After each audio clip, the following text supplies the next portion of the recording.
So hello fellow Earthling, this is Earthling 6455463728, and you are nature's experiment. On a human level, you are one of almost 8 billion experiments that nature is currently running right now. And whether or not that experiment is determined to be a success is solely based on whether or not you reproduce, how much you reproduce, and the survival of your progeny.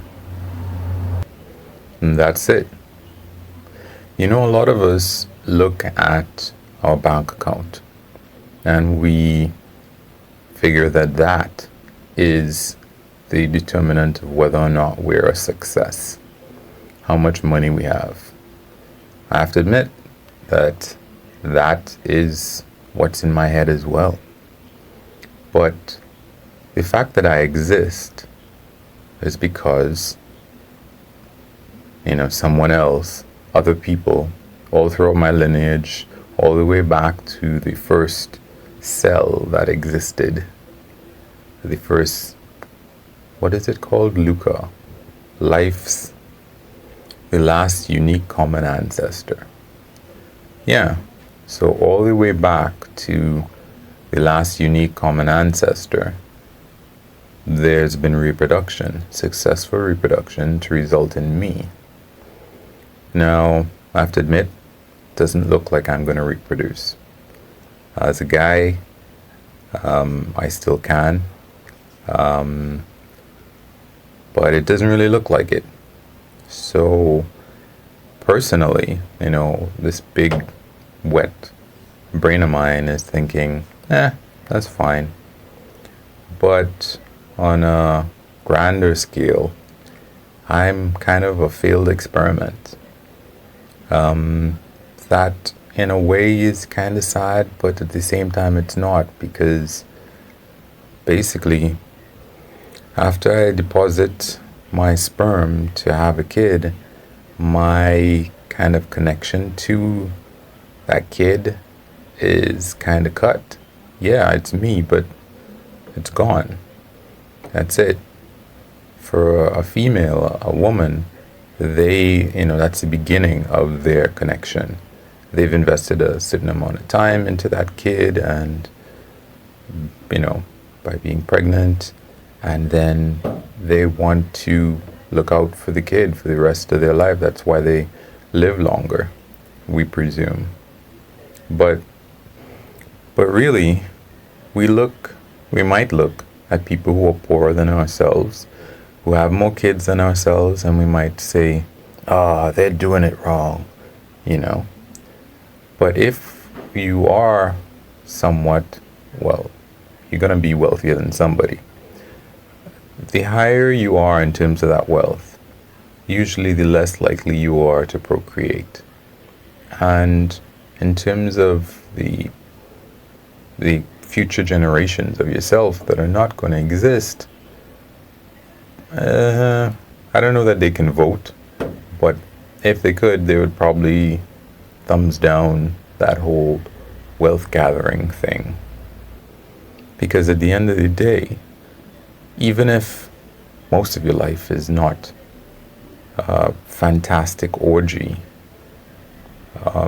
living, the opportunity to be alive, what we are, is probably better than not having lived.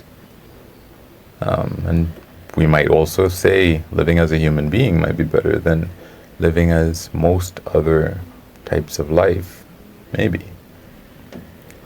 But on another note, I also wanted to compare our idea of individual and human success in terms of, as long as we have a whole pile of money, we often think, okay, we're good. And one can look at the lives of very wealthy people, and for the most part, it's hidden. You don't get to see the arguments that they might have with their spouse, or you don't get to see or even feel what they feel like when they sit down for a moment on a chair by themselves, whether at work or at home or wherever.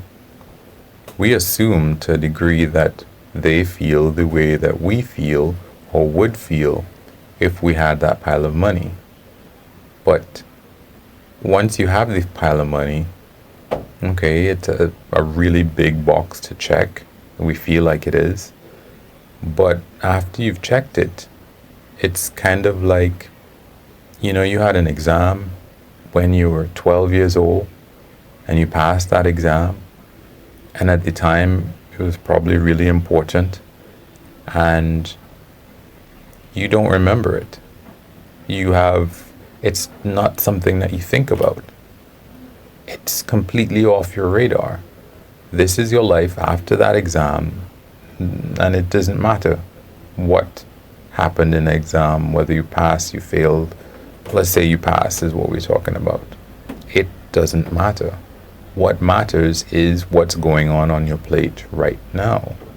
And if you did go back, let's say you were going through your attic and you went through and you saw, hey, here's this exam that I passed. It's when I became a billionaire 10, 20, 30, 40 years ago. Yeah, I'm a billionaire. Kind of got used to that after the first 3 years. Now it's my life.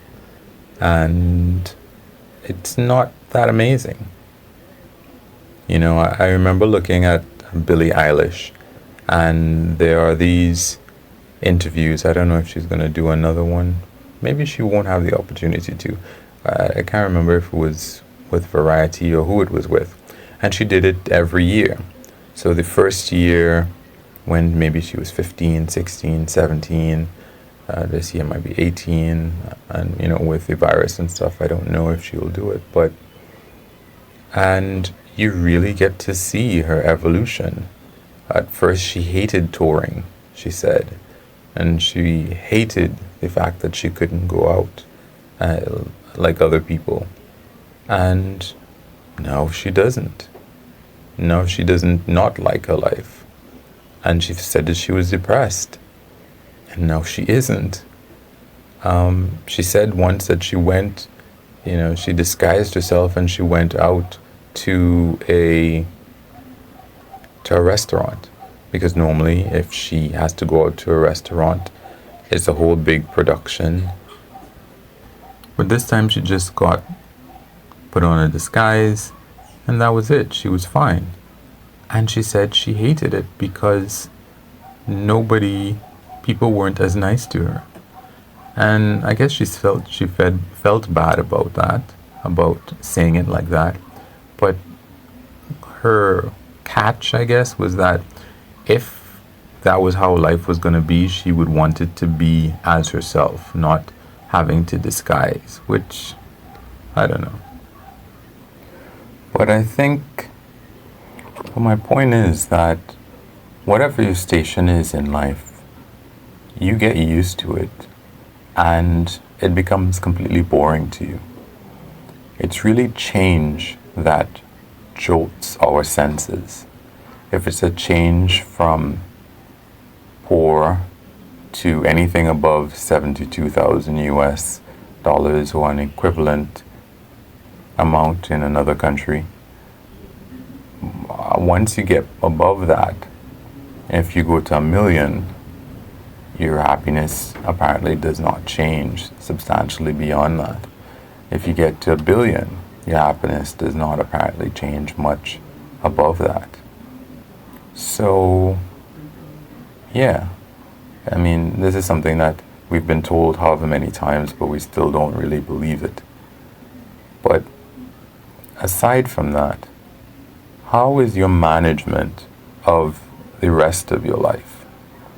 How are you managing your health? How are you managing the actual finances that you have? How are you managing your family life, your relationships?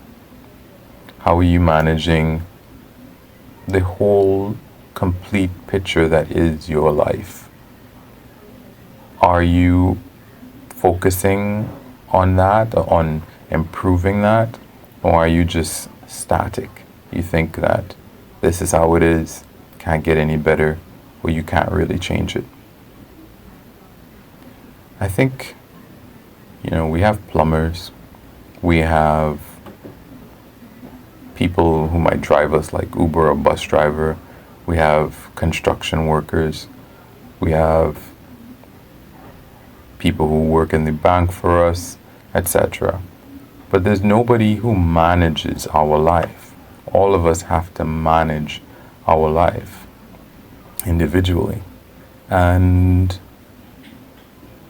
I don't know how it came into this, but are you doing a good job of managing your life?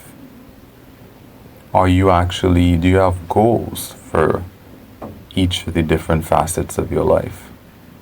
Like where you live, your relationships, like I said, your health.